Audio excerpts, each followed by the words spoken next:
কিছু মানুষের আর্ত চিৎকার ভেসে এলো। বিজয় চমকে উঠে বলল, কিসের আওয়াজ?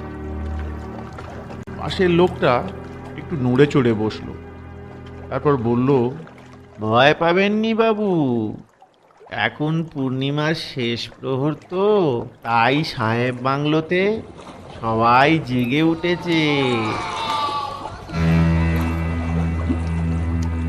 তুমি জানলে কি করে? ওই জঙ্গলের মধ্যে একটা সাহেব বাংলো আছে, আমি ওখানে কাজ করতুম। ওরা আমাকে আদর করে হরি বলে ডাকতো। হরিদা এটা এনে দাও, হরিদা ওটা এনে দাও, আমাকে কত ভালোবাসতো। তবে আমার নাম আসলে হ্যারি। আমার মা হিন্দু আর বাবা খ্রিস্টান।